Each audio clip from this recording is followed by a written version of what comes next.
Okay, this is the end product of what we are painting. This is what what we're working towards. We are going to paint from, it's kind of like a fisheye view of us laying in the grass looking up with daisies leaning down over us. We're going to put words on it in the end. You'll have the option of choosing whether or not you want to do that. I am going to paint next time, this time when I paint for you. I'm going to try to keep my daisies no higher than this, which made me realize that I needed to keep my grass a little lower so that I have this kind of more like a blank space to put my writing. So this is our end product. That's the direction we're going. Okay, so I wanted to let you know that this is not my idea, this painting. I got it from a website called theartsherpa.com, and I just wanted to give her credit for this, which I found on Pinterest, and I have actually followed her directions a couple of times in order to paint this. All right, we are using, you should have a paint palette that looks something like this. Sorry about that shadow right in the middle, that's annoying. I did purposely give you two whites because we're going to do a lot of blending with one white and blue, and then later we blend with kind of white and yellow. So choose one that's going to be more of your white and blue, and then that way you can save the cleaner white for later when the yellow comes into play. And then you also have a set of paintbrushes like this. I'm going to do my best to make sure you know which paintbrush I'm using, but you have a set of paintbrushes like this. You should also have an 8x10 canvas. We're going to turn it landscape. If you didn't know, paintings can either be painted landscape or portrait. So this is a landscape, so you're going to turn it landscape, which means wide view, I guess, is one way to think about it. You also will need and want a paper towel in case we need to wipe off any mistakes. You need a cup of water. I know we're using acrylics today, but don't be afraid to use water to get your acrylics to spread a little better. And finally, yeah, that's all. That's all we're using. I know what I was going to say.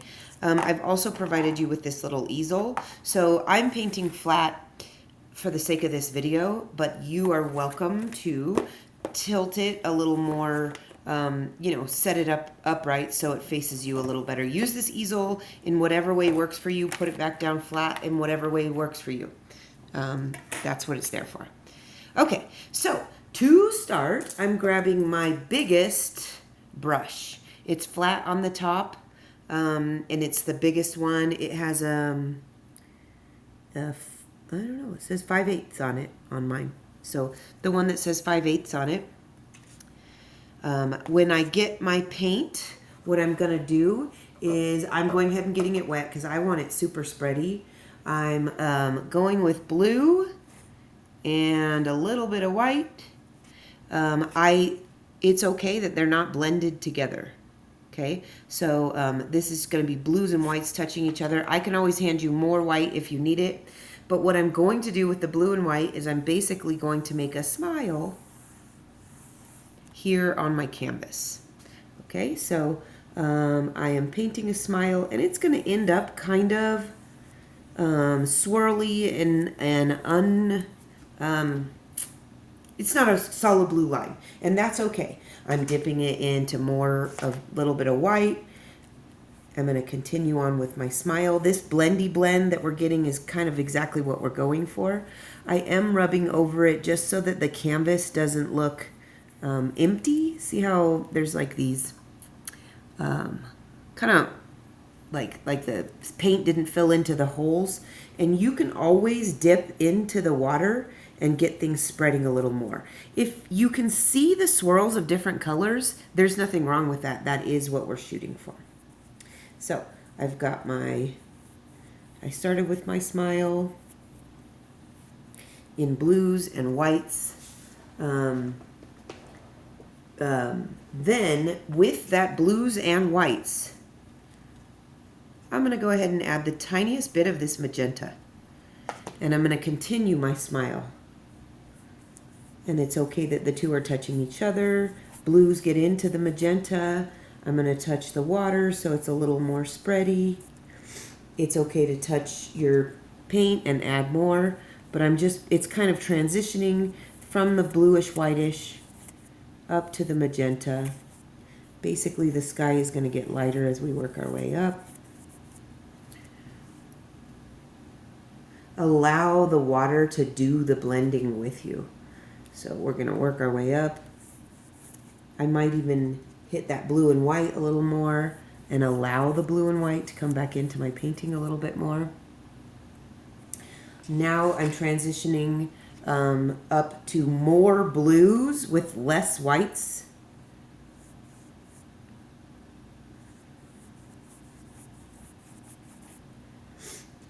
When my paintbrush starts running out, when it looks like it's leaving those holes in the canvas, I'm going to add more paint and more water. I'm trying not to leave white, but I also am not trying to make this look like lines. I am trying to make them blend together. So I will bring up that blue. I will add in a little magenta so that it is bringing up into this darker blue. I'm not trying to make solid stripes. I don't want it to look stripy. I want it to look blendy. So you can, again, always hit that water and use that to sort of blend your colors even more.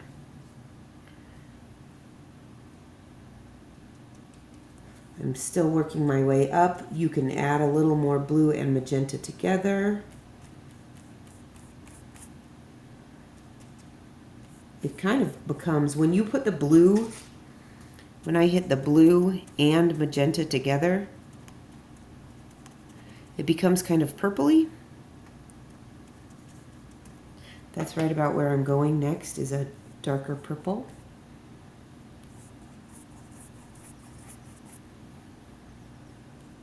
I'm adding, see when you can see your brush strokes, that's what you're not really going for. So you add water or more paint when that's what you need to do. And I want to kind of make sure that I'm not ending up with the left ending up darker than the right, or vice versa. I'm adding water when things start seeming a little too unnatural or stripy. And now I'm trying to go for more of a lighter pink. So I'm hitting this magenta. It has a little bit of purple, but I'm also going to hit back into that pile of the whites that I was mixing with the blue earlier. And I'm going to finish off my pretty smile, which is actually obviously a blended sort of sunset. I'm going to finish off right at the top. You can kind of be okay with little bits of blue and little bits of white all kind of coming together.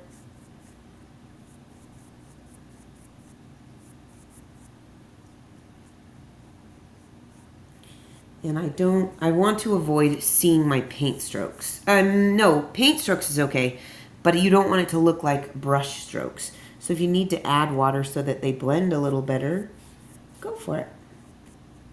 If you feel like there's some spots that you could use that white to sort of make the transition between the colors help a little bit, then by all means, add a little white, use a lot of water.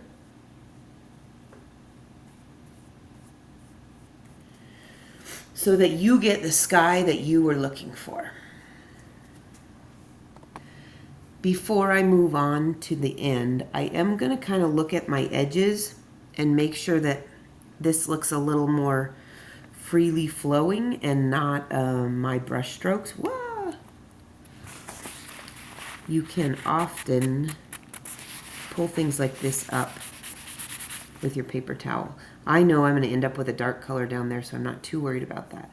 But what I was showing was you can add water and kind of, this side I don't think is too bad, but I don't like how it didn't end up very blended. So I'm just coming in with lots of water, very little paint, and pulling all that pooled up color that I have over here and pushing it down in here. This transition of different colors that's going on right there, that's kind of exactly what I'm looking for, leaving my white lightest color up at the bottom, and it sort of blends down.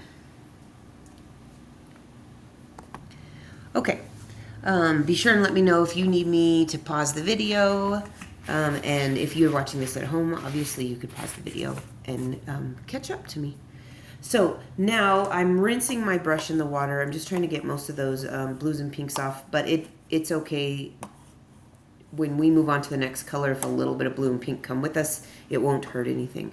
I'm going to go ahead and take my whole smile and turn it upside down so that I can keep creating that shape, but it's easier for me to do at the top. Now I'm going to take a little bit of blue, and notice how I'm just pulling it with the tip of my paintbrush, right? I'm going to take a little bit of the blue and I'm going to come over here to green, and it makes this really beautiful sort of oceany green. It's pretty dark, and that is what I'm going to fill in this stripe with, this bottom part. So I'm still doing the same curve, and it's okay if it's touching my bottom color there. I'm still doing the same curve. I'm dipping it in water to make it blend a little bit better. And I'm going to pull that curve. Now it's an upside down smile, but I'm pulling my upside down smile all the way across. I want to fill it in all the way, so I'm not trying to leave white. I'm using the water to blend some of these spots where the paint ended up thicker, because your paint will go pretty darn far if you let the water do some of the pushing for you. And I'm going to fill in all of this. I don't need a perfect even color. This is just sort of our bottom layer for the grass. I am trying to make sure my brush strokes are following that same shape. Nothing's going straight. They're all keeping that rounded shape.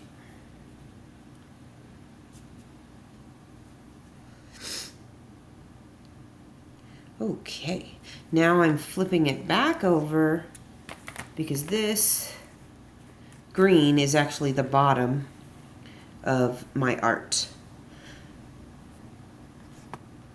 Okay, we're gonna pause for a minute to allow this to begin to tack up a little bit, get a little sticky, a little bit drier.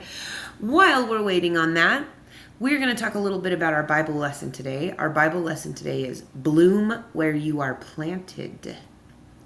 So I'm going to pause the video and I'm going to allow you a minute to table talk about blooming where you're planted. Okay, now I'm going to continue to use this same paintbrush, the square one, and I'm going to use that same color that I made. It's okay if it's nice and dark. This is going to be our first layer of grass. That's what makes this look so good, is that we are looking at this. I don't know if you noticed, but it's going to end up being kind of fisheye perspective. But also what makes this have more dimensionality to it is that we are going to do this in layers. So this looks pretty dark and looks pretty like a pretty dark base down here, but we will do it in several different layers. So look how I've loaded the tip of my brush with my greenish blue, and it's okay even if it's more blue than green. And I'm going to make grass. I'm starting at the bottom, and I'm going heavy at the top and soft, heavy at the bottom and soft at the top. And I'm just making wisps of grass. Now, you have to remember that this is a wild grassland, not a mowed lawn. So I'm not trying to make them all the same length. And again, heavy at the bottom, soft at the top. Wisps of grass. They can be all different lengths. They can come from different angles. And it's okay if they crisscross each other. I'm doing wisps of grass down here at the bottom.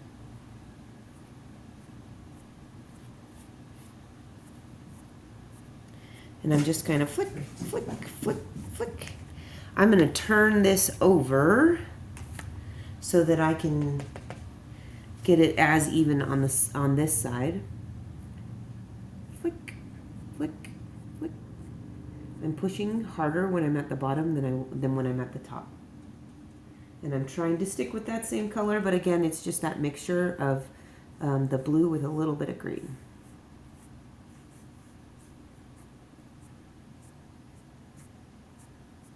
I would say I'm not as good at this when I'm trying to do it from this angle than when I was trying to do it at that.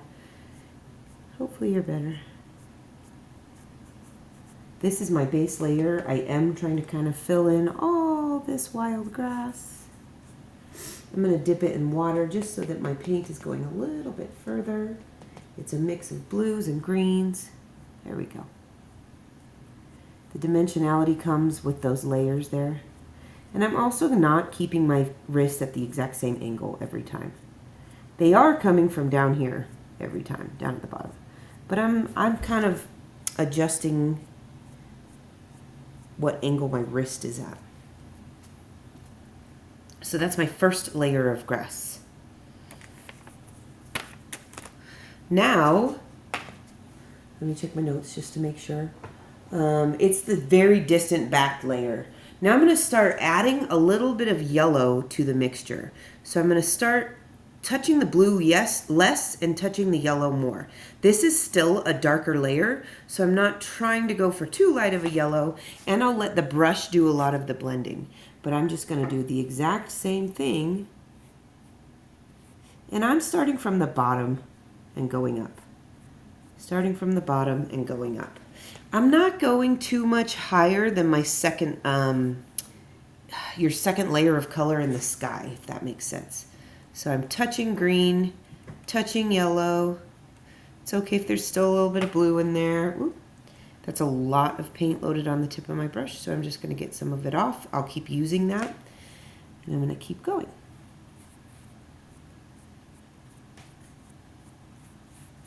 Now I can start seeing how my colors are blending in a more natural way instead of just a green that comes from nowhere without the depth and layers.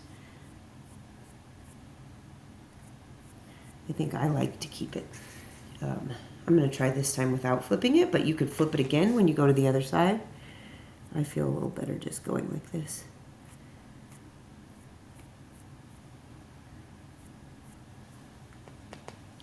And then it's just a bunch of flick, flick, flick, flick. I'm not trying to go right over the exact blades from before. I'm adding a newer layer that's closer because that darker blue layer, that's further away.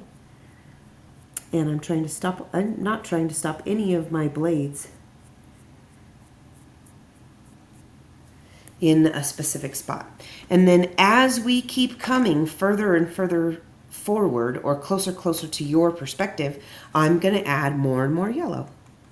Because the yellow, it becomes more like highlighted, like the sun is hitting the grass. You can even start to see it right here on mine. And I am not going to try to mess with that. I'm glad that that's doing that. And so I'm adding another layer. It's a lighter green. Mine's looking almost lime green here. And I'm going to keep going. Flick, flick, flick, flick, flick. I'm going all the way from the bottom because I don't want the grass to look like it's coming up out of a strange place. And like I said, you're not trying too hard to mix the paint. You let the paint mix with your strokes. Because that complexity of the different colors is what makes it look closer to nature, in my opinion.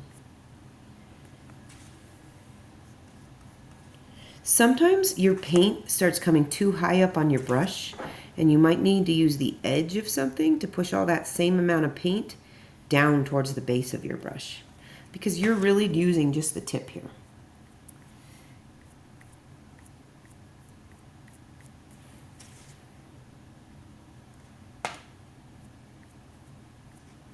I got too much blue in that one.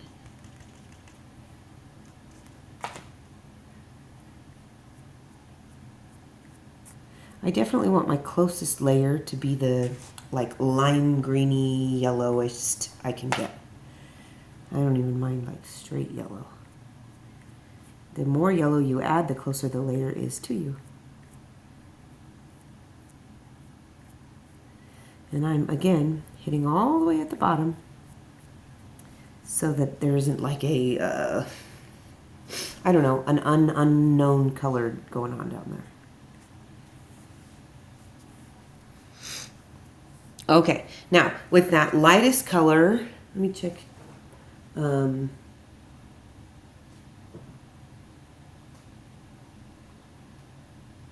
no, I'm gonna switch brushes. I'm dropping that in the water and I'm switching to a number 4, which I think, oh, that says 8. Number 4, up here it is. So it's round, is that right? Or is this round? Nope. Nope. Switching to a number 4, it looks like this. It has a number 4 right there, and it's round at the tips. Okay, and so what we're gonna do is we're gonna make these really fine lines for the stems. A few of these, basically, we're gonna take a few of these grass flips. We're using that same color, that yellow, lightest yellow green. It's okay if there's some dark in there. And I'm going to intentionally put a few longer, I'm starting at the bottom and I'm pulling it all the way up and flicking a blade of grass. Pushing light, and I'm going to push harder when I get up here. I made a longer blade of grass. Now, I told you at the beginning, make sure you can see this. I told you at the beginning that I'm going to try to keep this blank, so I actually don't like how high that blade of grass went. So I'm coming from down inside the grass, and I'm making shorter stems. And then you can even add smaller stems that come off of it, that branch in a couple different directions. I'm going to do, I don't know, 2 or 3 on each side. I'm going to try to remind myself not to go higher. I'm not going to go into this brightest, toppest pink layer, but I am going to add just a few more longer stems with some offshoots. I'm going to pull one from here. This is nature, so they're not all going to have the same shape. They're not all going to come from the same place. They're not going to all have the same curve to it. Don't feel stressed out if yours isn't going in the same way or direction as mine is. Yeah, that's the whole point. So I added a few longer ones. I might even put one here. Don't stress yourself out about it looking too thick to you. But that's kind of why we're using this firmer round tip brush, is so that you have a little more control, and you're going to add the different branches where you see fit. It doesn't have to be a lot. Then I'm using that green, not too yellowy, but a little bit, so that I just sort of have a nature green. And I'm going to add some leaves. So I have a bead on there, and I'm going to add some, it almost looks like they're floating, but I'm going to add some leaves. And they're just like gentle strokes that make the leaf shape. So you're going to want to push your paint so it's more on the tip of this brush, not too far up. If that didn't work, reload it. But when you're loading it, keep it on the tip of your paintbrush, so that you can just add some leaves up here. And this brush actually gives you the ability to do a lot of shaping, which I like. Your leaves, it's okay if they're a little more straight and square looking, or you could add a little shape to your leaves. It's okay if it looks like they're just floating. We are not painting every single fine line in this particular scene. We're just adding some essence of reality in here. Just going for that sort of teardroppy, but not perfect. That one actually right there turned out pretty nice. But I'm just going for sort of a teardroppy leaf shape. I feel like right here is a little naked. So I'll add one there. Maybe one more down here. So I've got a couple of leaves in there.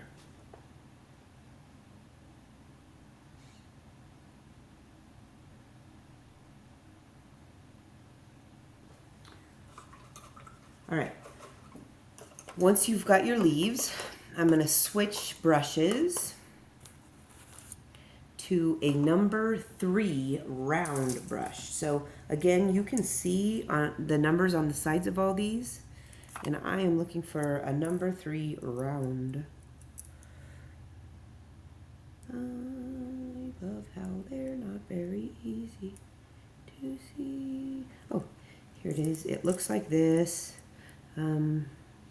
Sort of long and pointy, a little more firm. It's got a number 3 on it.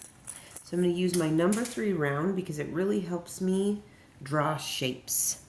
What we're going to start doing is adding the daisies to our picture. Now, what I'm going to encourage you to do is get artsy with me. We need yellow, but I want to darken up my yellow a little bit so that it becomes more of a, almost like a burnt ochre yellow, burnt sienna. And I can always give you more yellow if you need it, let me know. But I'm trying to get a sort of darker yellow because these are actually going to be what I call the buttons, or like the center of the daisy. So I'm purposely making this little darker color. And then I'm going to go to the top of all of my long stems, and I'm going to create what I call a button. So I'm going straight across and then a curve at the top, like a half circle.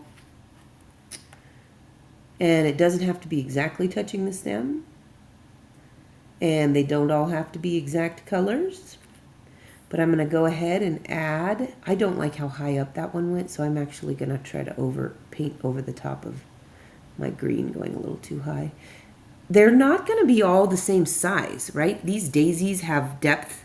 Some are closer to you, some are further from you. So make some bigger and make some smaller depending on what your blade of grass looked like. I'm going to add one right here.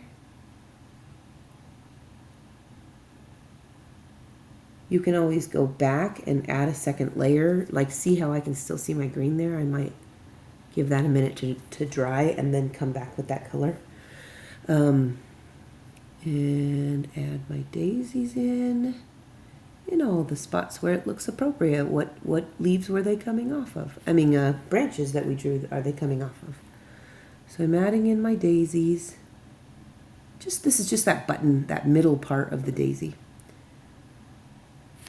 Now, for like a focal interest, I am going to put a few in the much closer foreground, and they aren't necessarily coming off of any particular blade of grass. So I'm going to add one here. So pick a spot down here on your left side where you want a couple focal interest daisies.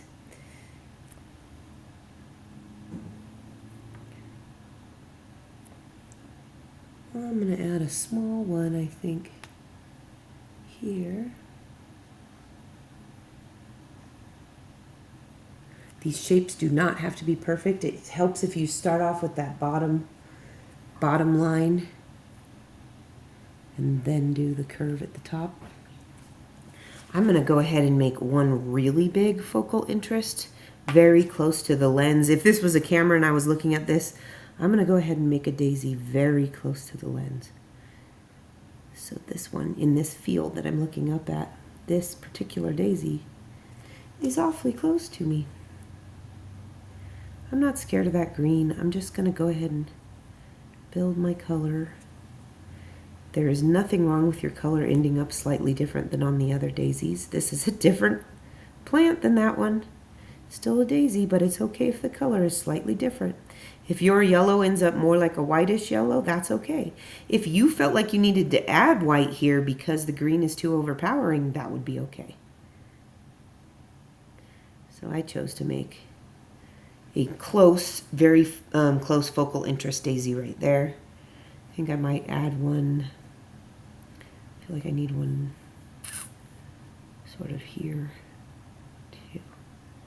I'm not concerning myself with there being an exact branch for every single one of those buttons that I put on.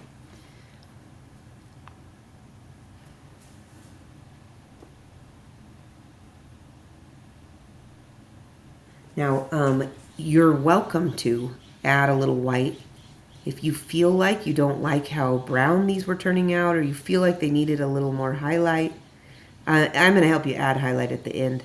But there's nothing wrong with you touching the white to kind of update your color if you want to. So I was in this color, that's what it was before. Then I added a little white to it. And if that makes you feel better, like maybe this one got a little too lost, there's nothing wrong with you adding a touch of white to it as well. All right, I am going to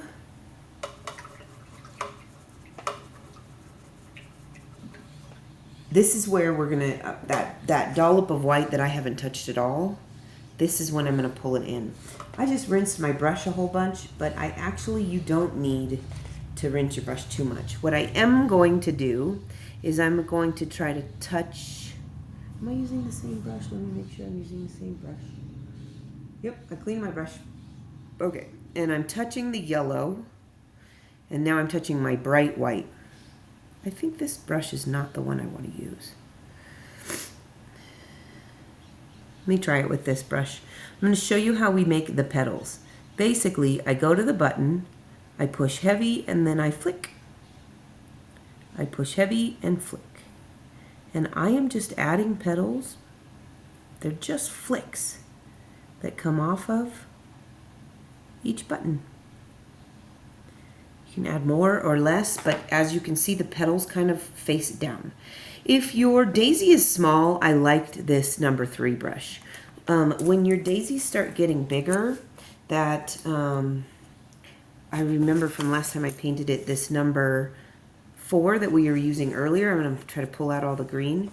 This number 4 I was using earlier loads up well. And look, these petals are truly white, but the yellow adds a little accent, so we're not worried too much about a lot of yellow. If daisies end up different colors, that's okay. Push and flick. Push and flick. Push and flick. Look at how that color pulled in with it. I like it. Push and flick. So as I'm doing this, I start realizing how much I like more white and less yellow, or vice versa. You decide what you like. Some of these daisies are bigger than others. So some of these daisies you're making bigger petals than others. I'm using the number 4, and I very much like the way it makes these petals. They're nothing to stress about. The little natural looking flick is absolutely what you're shooting for. Now remember, some of your daisies are more delicate. Some of your flicks are supposed to be a little more light-handed, which I honestly struggle with. But this is such a forgiving flower to paint, because daisies really are so imperfect. Here's a smaller one, so I'm trying to be more intentionally small with my petals. Push and flick.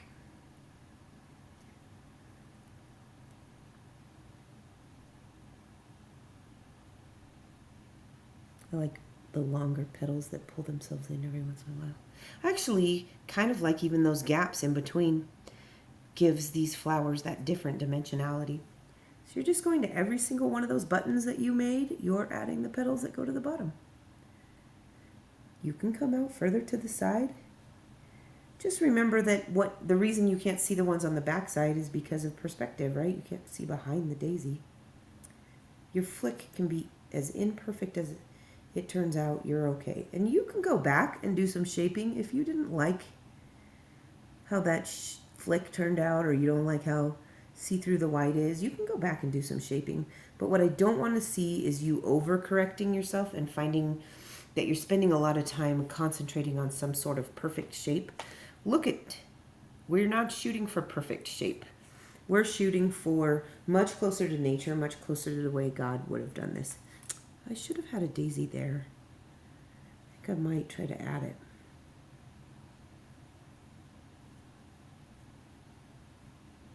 You can kind of see, because you're painting round flowers, like you're going to have to adjust which direction your hand is flicking.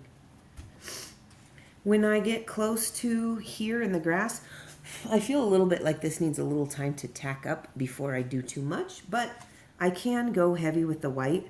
I did splurge and get us a nicer white that makes this work a little better. I don't want the blues and greens to affect my color too much. Ah, but they are. No, they're not. This is mostly what I gave you that second dab of white for, is that you can adjust these colors here. Okay, and then when I move on to my focal daisy here, I'm gonna go big, and I'm even gonna be brave enough to let some of those flick right off the page. This daisy is close to the viewer. I imagine a little girl looking up, all of us as little girls looking up in wonder at this field. And so this daisy's so close that we couldn't even see the ends of its petals. I like the way it looks when there's the variety of color. So I'm not stressing about a pure white. If you decide there's spots that you wish you had a daisy, you could add one back in. You could always grab your number 3, go back to your old ochre color. I feel like I put these here, and I should probably put a daisy to go with them. You do not have to do this. So I'm going to add a button, and I'm going to go back to flicking some petals on it. See how I kept it? I try to keep the paint loaded on the tip of the brush. And I like the variety of color here. All right, very last step. Once we've gotten all of our daisies painted, the only other thing that we need to do is highlight. So my brush is pretty loaded, but I'm going to actually offload a lot of that white. But we are using white for our highlight. So I'm going to hit my cleanest white, and I'm going to go to all my daisies, and I'm going to think, okay, well, here is my point of light, right? Dead center. So everywhere where the point of light is where we're going to put a little reflection, a little shing, shing, shing on all of our daisies. I feel like there should be a little yellow in this. It's too white.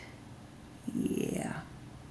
Shing, shing, shing, shing. The center one is right underneath, so it's more like ding, ding. And when I move over to this side, the reflection's going to be closer to this side. Just putting a little reflection on there. Oh, I like this one. Looks the most natural. Okay, you're adding a little reflection. And finally, we need to add a signature. I'm going to keep using this goldenrod color because I like the way it looks down in the green. You can choose where you want to sign yours. For me, I can see the bottom left-hand corner has a nice spot for it. But maybe your signature goes here, or maybe your signature goes here. And you can choose what color you want to do it. I like this goldenrod-ish color. And I am not trying to get overly fancy. I'm using plenty of water so it's nice and flowy. And I'm just going to add my signature. Keep it as small or as big or as cursive-y or not as you want to. But mark your art with your name. Okay, ladies, I will be helping you with putting our Bible verse or our intention for today up here in the pink.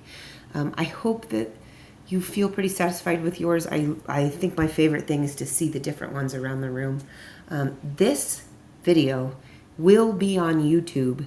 If you search Claudia Posey, you're going to have to find my personal account, not my teacher account, through Hem Unified. And this exact same video will be on there if you ever want to watch it again or try this at home, or maybe you just wanted to see a few of the techniques. All right. Thanks, ladies.